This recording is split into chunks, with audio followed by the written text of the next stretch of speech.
Hey everyone, Henry here again. Um, Today we're talking about black and white photos, and God knows I could talk all day about black and white photos, but I'm just going to walk you through um, a few things I do that give me the black and whites that I like. Um, Again, the objective here is never that you duplicate what it is I do, but that maybe there's something I do that you can pull into your own work that will help you give some clarity to your own voice. The other thing too is uh, the objective with any photo I make is that it feels like that moment felt when I captured the photo. So those two things in mind, we'll get started. Um, Once I capture the photo in with the native iPhone camera, I will then open it in PicTap Go. Um, Once I select the photo, it'll come into this editing screen for PicTap Go. I selected this photo for a couple of reasons. One is technically it's not a very good photo. It's The framing's off, it's blurry. I'm way far away from the subject. But on the other hand, I really love the photo. I love the way the moment felt. I love that I saw it.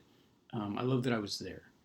Um, I love the isolation, the relationship between the light and the subject. Um, and the place is a bus depot.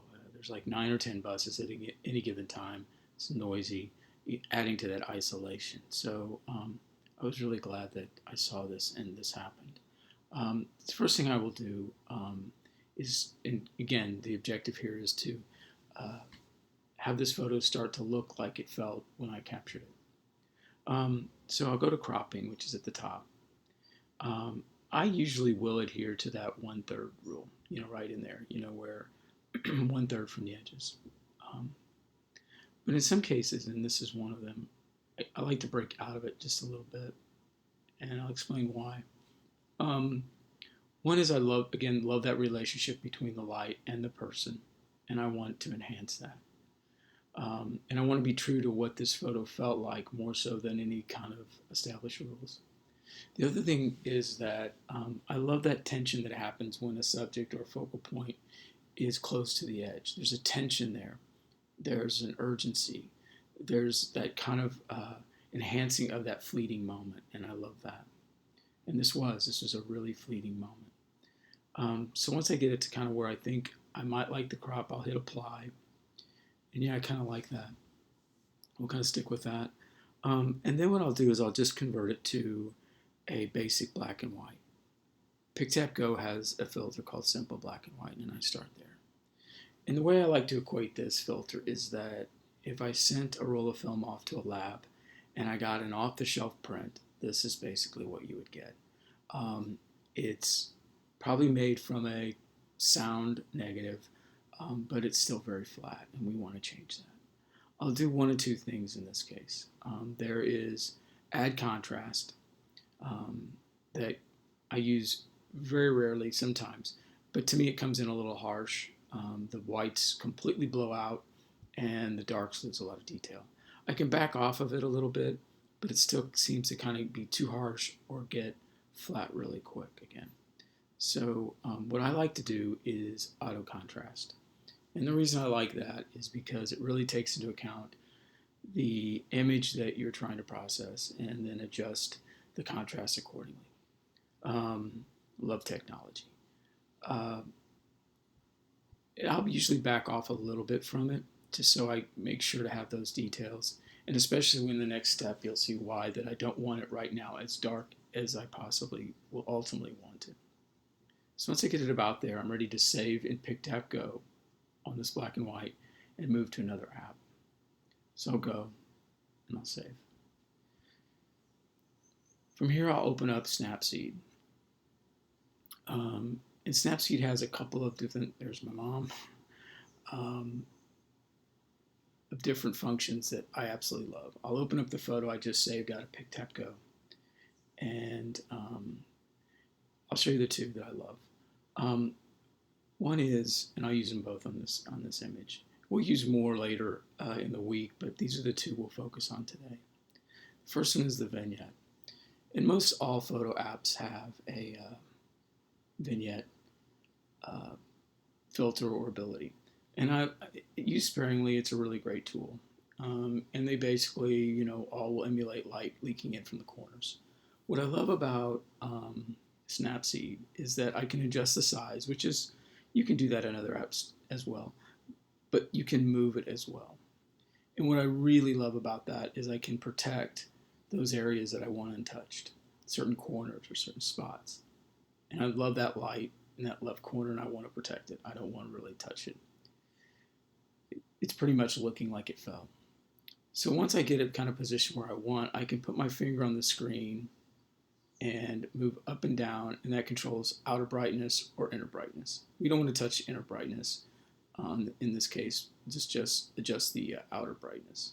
Once I get it, it set there, I move it to my finger to the left, it gets darker. Move it to the right, gets lighter. And this is just my finger on the screen.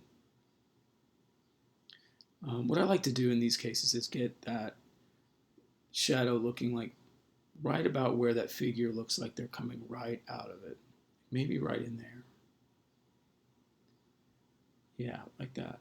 One of the things I noticed right away is that I can tell most definitely right now my eye sees that this is created from a vignette tool. And how I can tell that is if you look at the lower left corner, you can see where the shadow comes down and then starts wrapping up along the left side. There's kind of a circular shape there. And that's created from the vignette tool. So I want to fix that. So I hit OK out of this, and I'll hit my tool button again. It takes me to the tools, and I'll select brush. And I use the exposure brush a lot. And the reason I love it is I can darken and light real carefully areas that I want to change or adjust.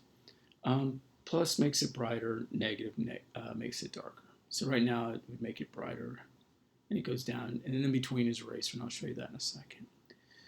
So you can make it pretty dark. You can see how I can make that pretty dark, but I don't want that. So I go back to eraser, and I can erase what I just did, take it back to normal. So what I want to do is I want to fix that little area to the left, lower left, that makes it, to me, look like a vignette. So I want to lighten that corner up just a little bit. So I'll start very small, and again, and you'll hear me harp on this a lot, is that small moves on anything you do, small moves. Trust where it is a little bit, and then just adjust, very slightly. But you can always fix. It's wet clay. So I'm at 0.3, which is the lightest I can make it, or the slightest light I can make it. And I'll just touch on the corner. You can see where it goes away, that area, that little. But I still kind of maybe overdid it just a little bit. So again, I'll go back to the eraser and just lightly touch. Now that's looking really natural to me. Now it looks very much like the light's coming in. There's not a tool that created that or enhanced it. And the way I like to look at these things is not that I'm changing the photo. I think it's a little bit like cooking and adding salt. You're really not trying to change the flavor. You're just trying to enhance it. And I think that's what happens here. So this is getting really close to what, I'm liking how it's feeling and what it's doing. There's a lot more we can do, but we'll cover that later in the week. But I just wanted today to do a simple black and white. But we're not done. There's one more step that I think really is where the magic happens. I'll close out of here and I'll save at the top. Save as a copy. Saving a copy to your photo library. We'll go back to PicTapGo. And we're going to open up the photo we just saved. Okay, so this is where we are right now, and it's looking really good. But the thing I don't like about is there seems to be still in a cool black and white, being there's kind of a blue hue to it. There seems to be a harshness, and I love when that area between the light and the darks become what I almost refer to as creamy or liquid. There's just such a smooth transition. It just blows my mind sometimes. How some can get that, and I really try to do that on every photo. So what I'll come down here is you can warm it up. That's the first step people will go to. And there is a filter here called Warm It Up. Um, I don't use this filter that much just simply because no matter how much I bring it down, I still just see orange or a sepia tone. And that's a great effect, but that's not really what I want right here.